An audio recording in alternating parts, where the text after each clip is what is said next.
Assalamualaikum warahmatullahi wabarakatuh. Apa khabar semua? Saya doakan agar sahabat-sahabat semua sihat dan sentiasa dinaungi rahmat Allah Subhanahu wa taala. Seperti biasa, kelas Al-Quran kita akan kita bacakan satu surah.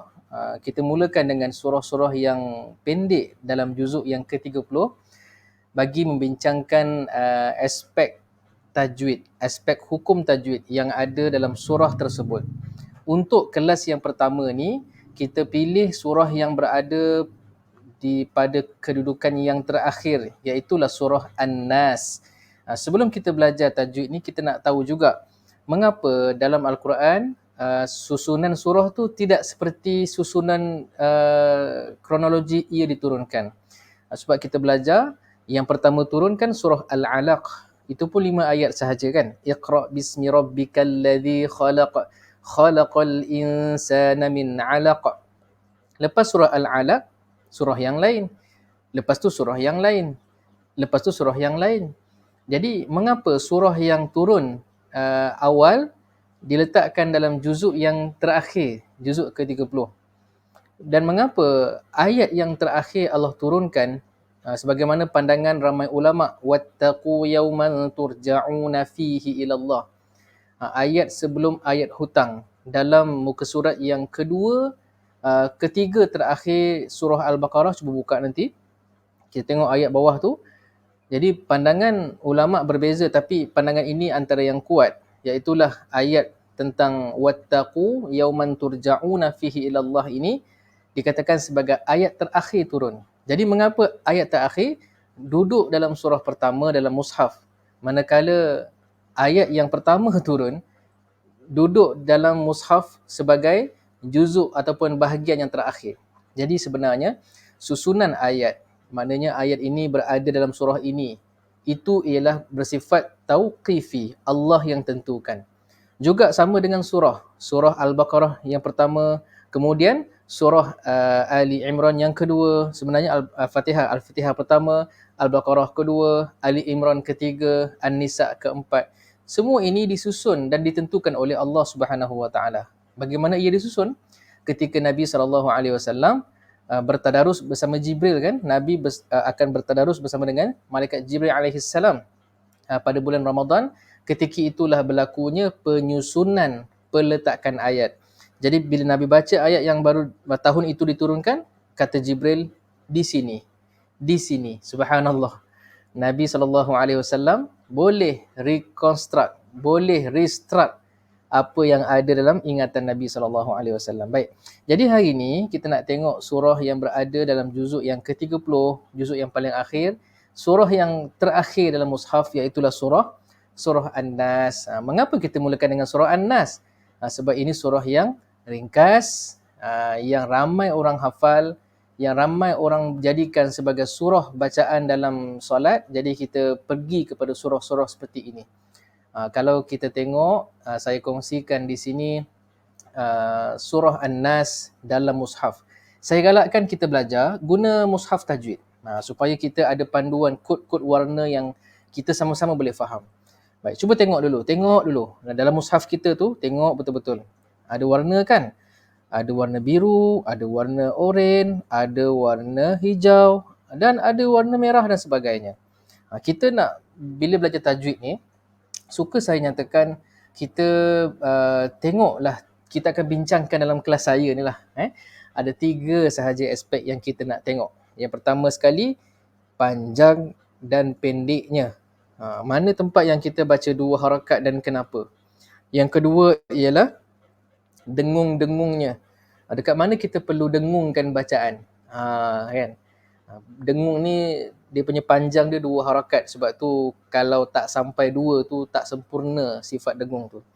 Dan yang ketiga, perbahasan yang kita akan kupas dalam setiap kelas kita ialah tempat-tempat yang biasanya berlaku kesilapan lidah, macam tersamakan huruf dengan huruf yang lain. Pertama tadi apa? Panjang pendek. Yang kedua, dengung dekat mana? Yang ketiga ialah tempat-tempat yang biasa berlaku kesilapan bacaan. Jadi saya mulakan dengan pembacaan surah An-Nas. Bismillahirrahmanirrahim. Qul a'udzu birabbin nas, malikin nas, ilahin nas, min syarril waswasil khannas, alladzi yuwaswisu fi sudurin nas, minal jinnati wan nas. Dapat? Ya, sekarang saya baca dengan menzahirkan wajah saya. Baik. Bismillahirrahmanirrahim. Qul a'udzu birabbin nas, malikin nas, ilahin nas, min syarril waswasil khannas, alladzi yuwaswisu fi sudurin nas, minal jinnati wan nas. Nampak? Jadi mengapa saya buat 2 kali bacaan? Pertama, nak suruh tuan-tuan tengok, sahabat-sahabat tengok bunyi pada mushaf. Yang kedua, nak minta sahabat-sahabat tengok bacaan ataupun bentuk mulut yang saya buat dalam video ini. Bukan saya nak mengajar. Kalau saya ada kesilapan, boleh tegur saya. Di bawah ni ada ruang komen. Boleh tegur saya. Ada kesilapan sebutan. Kita sama-sama belajar, insya-Allah. Kalau kita perhatikan dalam mushaf kita ni, surah An-Nas ini ada apa ni? Kita tengok sudut pertama dulu. Sudut panjang pendek. Kalau tengoklah dalam secara kasarnya, panjang pendek di sini tidak ada yang special yang kena baca 4 harakat. Cuma ada satu tempat. Cuba tengok pada warna oranye. Pada warna oranye. Nampak tak? Pada ayat pertama diletakkan pada alif. Ni, 1.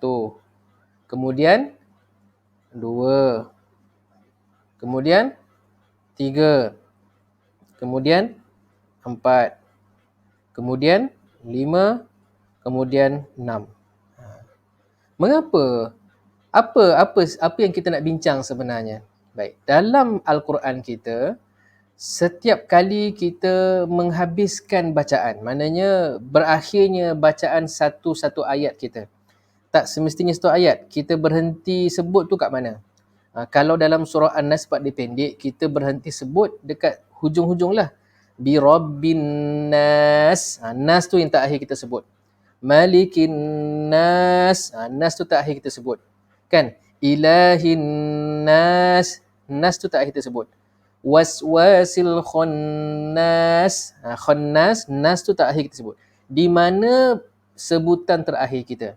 Kalau sebutan terakhir ni tak semestinya di hujung ayat. Tak semestinya di hujung ayat. Kita nak cerita ini pasal apa? Pasal mad yang bernama mad arid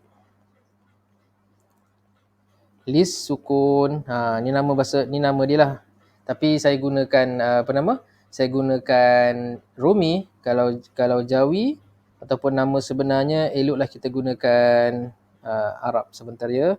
Nak memadam sekejap. Padam. Alright. Baik. Nama dia ialah mad arid lis sukun. Okey. Mad arid lis sukun ini ialah mad yang terjadi di hujung bacaan ataupun hujung. Dia tak semestinya hujung ayat. Dalam surah An-Nas ni hujung ayat kita lah kan, sebab pendek.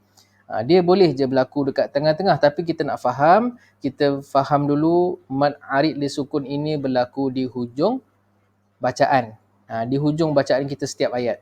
Ataupun di mana kita berakhir sebut. Kalau sebutan terakhir kita tu terdiri daripada, cuba kita tengok nas yang pertama. Terdiri daripada 3 perkara. Apa dia? Perkara pertama, cuba kita tengok nas ni. Cuba tengok apa dekat situ. Apa dekat situ? Yang pertama sekali ada apa? Ada huruf berbaris. Atau yang pertama? Ni huruf yang ketiga tak akhir. Huruf kedua tak akhir ialah huruf mat yang ikut. Ikut apa? Ikutlah maksudnya kalau huruf ketiga tak akhir tu baris atas, huruf mat dia alif. Tu masuk ikut. Kalau huruf ketiga terakhir kat sini nun lah kan, tu berbaris bawah, huruf mat tu ya, tu masuk ikut. A, I, U. Dan yang ketiga, huruf terakhir ialah huruf berbaris. Kalaulah tiga-tiga ni, mana huruf ketiga tak akhir ialah huruf berbaris, huruf yang kedua tak akhir ialah huruf mat yang ikut, dan yang ketiga ataupun huruf terakhir itu ialah huruf berbaris seperti nasi. Yang kedua nasi kan. Yang ketiga nasi, maknanya ada nun baris atas diikuti dengan alif mat dan sin berbaris bawah. Jadi kalau cukup syarat ni, maka kita akan berhenti dengan hukum mad arid lis sukun. Okey, berapa panjang sebenarnya perbahasan ni? Ini tajuk yang besar. Saya akan buat, insya-Allah kita akan buat satu video yang khas pasal mad arid lis sukun.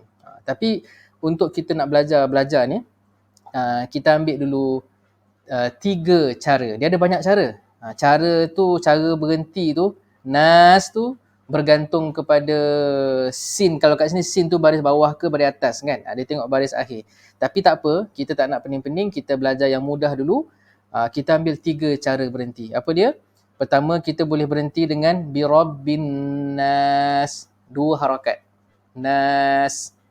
Yang kedua, kita boleh berhenti dengan 4 harakat. Birabbin nas, birabbin nas. Dan yang ketiga, kita boleh berhenti dengan 6 harakat. Birabbin nas. Panjangnya. Jadi itu ada banyak cara. Tapi kita belajar dulu 3 yang pertama. Apa dia? Kalau jumpa kes ni, maknanya di hujung bacaan kita, biasanya hujung ayat lah, hujung bacaan kita tu adanya kes ini. Kes apa?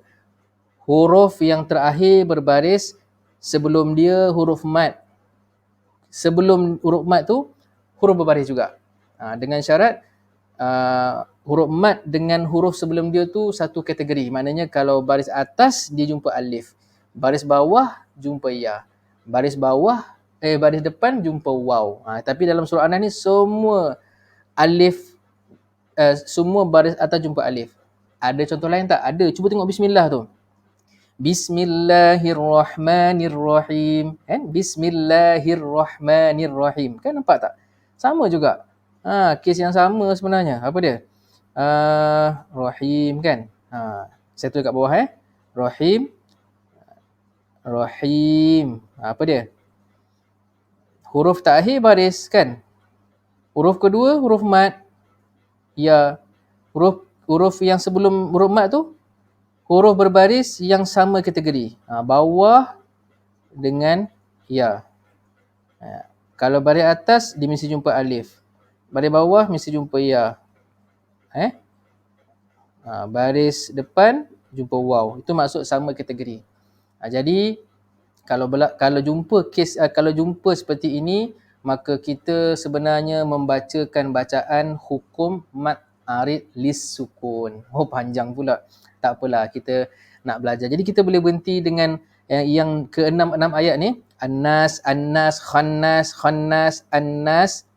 An-nas, an-nas, an-nas, khannas, an-nas, an-nas ni semuanya mad arid lis sukun kan? Kita berhenti dengan 3 cara. Tapi saya pilih cara yang pertama lah, 2 harakat. Okey, jadi selesai selesai perbincangan tentang panjang pendek. Boleh saya padam? Jadi kalau boleh sila berikan masa untuk saya memadam. Sebab ni iPad ni dia punya ni apa nama ni apps Good Notes. Pemadam dia tak gemuk lah. Sebentar ya. Saya padam dulu. Sementara saya padam tu bolehlah kalau sahabat-sahabat nak minum air ke. Okey, padam dulu. Padam dulu, ya Allah. Padam. Alright. Alhamdulillah, dah siap padam dah.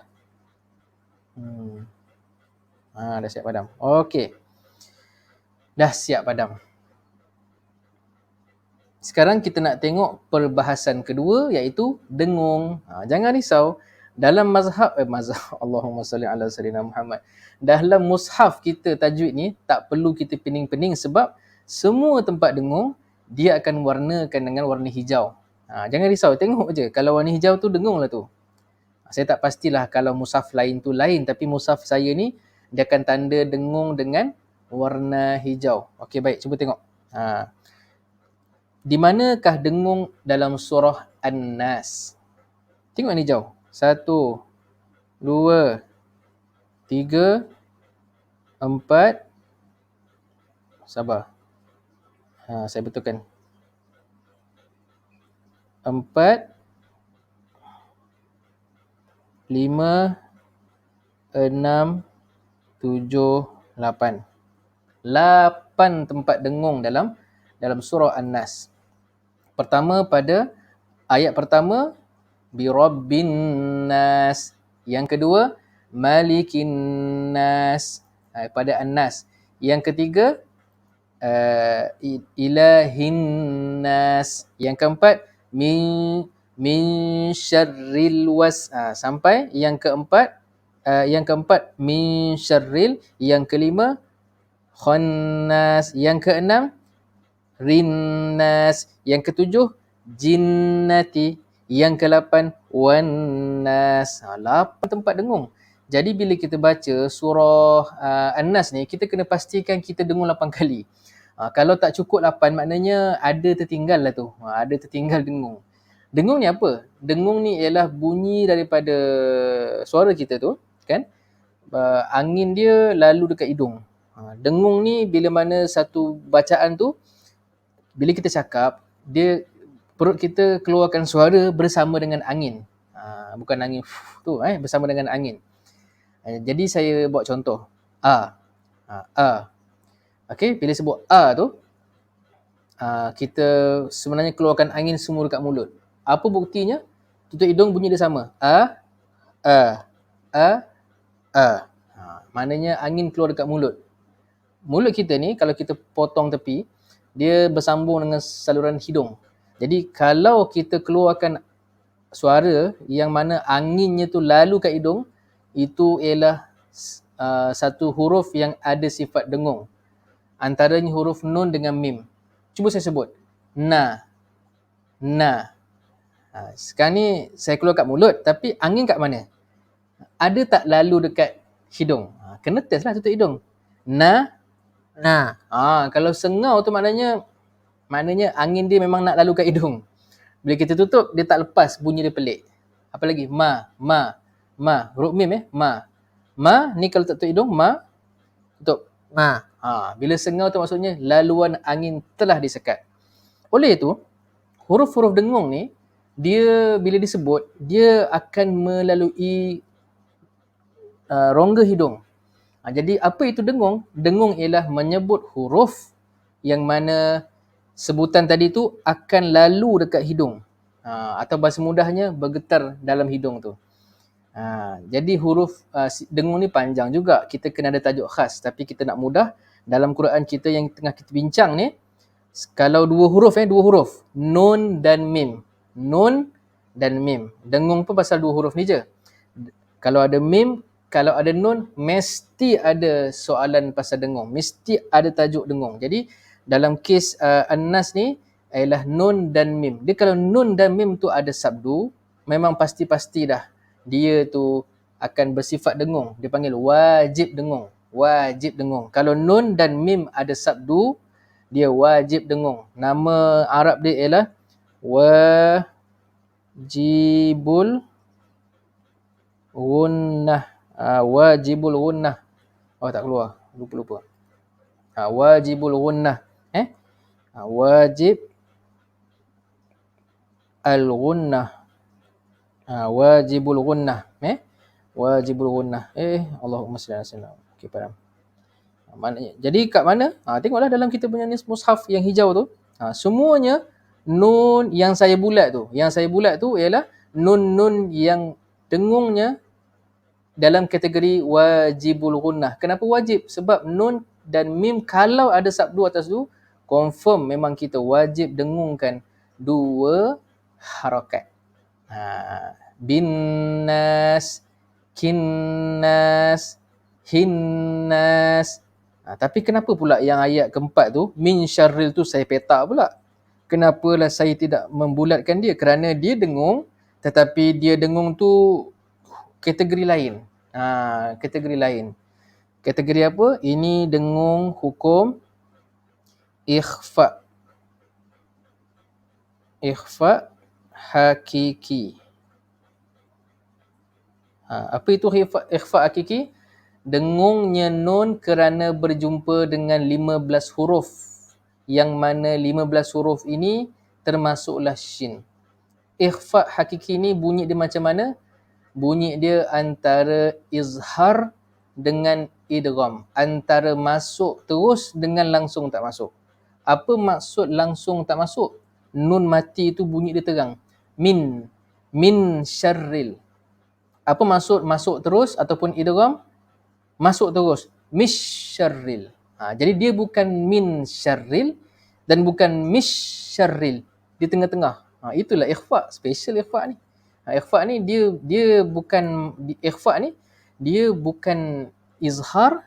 Izhar apa? Min syarril. Maknanya tak masuk langsung. Dan dia bukan idgham. Idgham tu masuk terus. Misyarril. Di tengah-tengah. Bainal izhar wal idgham. Masuk pun tak masuk pun tak. Macam mana bunyi dia? Min syarril, min syarril, min syarril, min syarril. Lidah tu jangan sentuh lelangi atas. Kalau sentuh, min dah jadi izhar. Jangan sentuh. Dia tergantung sikit. Min syarril. Okey. Jadi itu pasal ikhfa. Tak apa, ikhfa ni kita akan buat satu video khas nantilah ya. Habis. Jadi ada 8 tempat dengung. Selesai bahagian kedua dan yang terakhir kita nak bincang apa tadi? Ada tak tempat-tempat yang biasa orang salah sebut dan ataupun yang berisiko untuk kita tersalah sebut dan kita kena jaga-jagalah supaya tak salah sebut. Apa benda saya cakap ni? Okay, baik. Alright, saya padam dulu. Ada tak tempat-tempat yang boleh berlaku kesilapan ketika membacakan surah An-Nas? Cuba kita perhati balik mushaf kita. Dekat mana tempat-tempat yang kita boleh tergelincir? Pada setiap orang berbeza. Tapi pada saya, antara yang bahaya ialah sini. Sudurin nas. Sudurin nas. Kenapa bahaya? Sebab cuba sebut sudu, su. Tebal kan? Su. Sod, su. Sebelum tu kita sebut sin. Allazi, vi. Ni zal. Saya pun lupa nak sebut. Zal ni kita jangan sebut zal, jangan sebut zal, jangan sebut z. Ada orang baca allazi, A-L-L-A-Z-I, bukan. Allazi, vi. Huruf zal kita kena keluarkan sikit lidah. Allazi. Keluarkan sikit lidah. Allazi yuwaswisu. Ni pun suat. Yuwaswisu. Yuwas. Tadi dah tersentil lidah. Allazi. Sin tak tersentil. Sin ialah huruf yang hujung lidah kita pergi dekat gigi bawah. Sod, zai, sin. Yuwaswisufi. Yuwaswisufi su. Yuwaswisufi sudurin. Yuwaswisufi. Bila baca Quran, huruf baris depan kena muncung. Yu. Su. Huruf baris bawah kena macam senyum. Wi. Fi. Kena macam senyum. Taklah senyum tapi macam mana tarik mulut ke tepi. Baru kita boleh dapat bunyi yang betul. yuwaswisu fi sudurin nas. Macam itulah. Jadi pada saya allazi dan suduri ini kadang-kadang berlaku kesilapan, sama ada orang baca semua sad allazi yuwaswisu fi sudu ataupun dia baca semua sin allazi yuwaswisu fi sudu. Saya biasa dengar yang kedua lah, biasa saya dengar sin sudurin nas, sedangkan yang tepat ialah sad. Yang pertama sin yuwaswisu fi sudurin nas. Subhanallah. Nampak macam senang baca surah An-Nas ni. Tapi masih lagi ada tempat-tempat yang perlu kita perhatikan supaya tidak berlaku gelinciran lidah, tak berlaku kesilapan ketika menyebut. Tak sangka dah setengah jam perbahasan kita. Cukup. Itu saja. Kita cubalah tengok lagi surah-surah selepas ni kan. Lepas ni surah apa? Surah Al-Falaq kan. Qul a'udzu birabbil falaq. Jadi cukuplah kita bincangkan setakat ini. InsyaAllah saya akan buat video pasal mad arid lis sukun sebagai susulan kepada tajuk hari ini. Semoga usia kita dipanjangkan, umur kita dipanjangkan, dan Allah beri keberkatan usia kepada kita dengan cara Allah Ta'ala mengilhamkan kita untuk kita buat baik, untuk kita berkongsi kebaikan. Jadi kalau sahabat-sahabat rasa video ni ada manfaat, bolehlah kongsi kepada sahabat-sahabat di luar sana. Itu saja. Assalamualaikum warahmatullahi wabarakatuh.